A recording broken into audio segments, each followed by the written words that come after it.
આજે 3 દિવસથી ટ્રેક્ટર અહીંયા આઈફોન કંપનીએ માલ મંગાવેલો હતો, ખેડૂતોએ ખોદેલો હતો. આજે 3 દિવસથી સ્ટોરની અંદર પડ્યા છે. હજી સુધી માલ સ્વીકારેલો નથી. એના અનુસંધાને અમે અત્યારે રાત્રે 12 વાગે ખેડૂત આગેવાન તરીકે સ્ટોરની અંદર આવેલા હતા. આઈફોન કંપનીના અધિકારીએ અમને એવું કીધું છે કે આવતીકાલે 13 તારીખે બપોર સુધી આ માલ તમામ લેવામાં આવશે. અમે આઈફોન કંપનીને કહેવા માગીએ છીએ ખેડૂતોને હેરાન કરવાનું બંધ કરે અને આ તાત્કાલિક માલ સ્વીકારે એવી અમારી માગણી છે. જો આગળના સમયની અંદર અમને ખેડૂતોને હેરાન કરશે તો આ કંપનીને ભોગવવું પડશે. આના અનુસંધાને અમે ટૂંક સમયની અંદર આખા બનાસકાંઠાના તમામ ખેડૂતો સાથે મળી અને એક મિટિંગનું પણ આયોજન કરવાનું છે. કેવી રીતે કંપનીને માલ લેવાનો છે, કેટલા મને ખેડૂતોને હેરાન કરવાના છે, આના અનુસંધાને અમે ટૂંક સમયની અંદર મિટિંગ પણ આયોજન રાખવાના છે. એટલે આઈફોન કંપનીને અમે ખેડૂતો વતી નમ્ર વિનંતી કરીએ છીએ કે તાત્કાલિક આ 3 દિવસથી જો ખેડૂતોને હેરાન કરતા હોય તો આવું કરવાનું બંધ કરે એવી અમે કહીએ છીએ. જય જવાન જય કિસાન. કેટલા દિવસથી અહીંયા બેઠેલા છો? 3 દિવસથી બેઠા છે. પછી અહીંયા રહેવાની ખાવાની સગવડ શું છે? ખાવાની તો સગવડ મળી રહેશે પણ મસાની બીજી કોઈ સગવડ નથી મળતી. ઢાઢી ઠારા કંપનીવાળાને તમે બટાકાનું પૂછ્યું તો તમને શું જવાબ આપ્યો? અમને તો જવાબ એવો આપે છે કે તમારા માલ નથી સારો. માલ નથી સારો.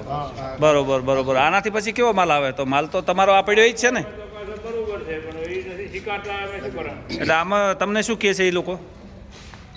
પાછા લઈને જો. પાછા લઈને જો. કેટલા દિવસથી અહીંયા છો તમે? 3 દિવસ. ટ્રેક્ટર ભાડાનું છે? ભાડાનું. કેટલું ભાડું નક્કી કરેલું ટ્રેક્ટરનું? ભાડું 4500 રૂપિયા. તો અત્યારે હવે શું ગણતરી છે તમારી? ટ્રેક્ટર પાછું લઈને જવું છે કે પછી? હવે આ તો હું કે અમે તો હાડી કઈ જતા રહે કે અમને ભાડું કોણ હાલે? બરોબર. ટ્રેક્ટર આ બટાકા તમારા પોતાના છે કે ભાડાનું ટ્રેક્ટર લઈને? ભાડાનું ટ્રેક્ટર. ભાડાનું. આમાં બીજા ભાઈઓ ઘણા અહીંયા ઊભેલા છે, કદાચ એમને પણ પૂછું છું. આમાં કેટલા ખેડૂત તરીકે કેટલા છો ને ટ્રેક્ટરના ડ્રાઈવર તરીકે કેટલા આવેલા છો? ભાઈ ખેડૂતો હતા ને એ તમામ અમે અહીંથી રવાના કરેલા છે. કારણ કે 12 વાગે સુધી ખેડૂતો અહીંયા ટકે નહીં. એના અનુસંધાને અત્યારે અમે ખેડૂત આગેવાન તરીકે રાત્રે 12 વાગે આવેલા હતા. જી. તેજાભાઈ, તમે શું કહેવા માંગો છો? આ ખેડૂતો હેરાન થાય છે એટલે તમે હવે કંપનીને શું કહેવા માંગો છો? ખેડૂત તરીકે તો પહેલો તો માલ નીચે પડ્યો છે. જી. આનાથી મારી પાસે જે આ કંપનીનું સીડ આવ્યું છે એના ફોટો છે, કાલે હું રિલે કરીશ સાહેબને, કે એટલું ખરાબ સીડ હતું કે વોમિટ થાય એવું હતું. તો એ કન્ડિશનમાં અમે વાવેતર કર્યું છે. એનાથી તો લાખ દરજ્જે આ માલ સારો છે. અને છતાંય કોટાનું ઘડીક બાનું કરે છે, ઘડીક આ કરે છે. મહેરબાની કરી આનાકાની કર્યા વગર ખેડૂતોનું ભવિષ્ય જોઈ અને વહેલેસર કાલે 10 વાગ્યા સુધી આ બધો એનો ચુકાદો લાવો.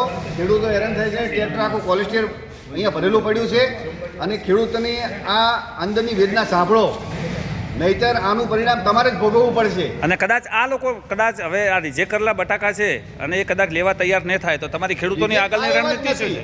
ખેડૂત વાવી શકે છે, એને વાવતા આવડે છે. હું માનું છું કે રિજેક્ટ થાય એવા નથી.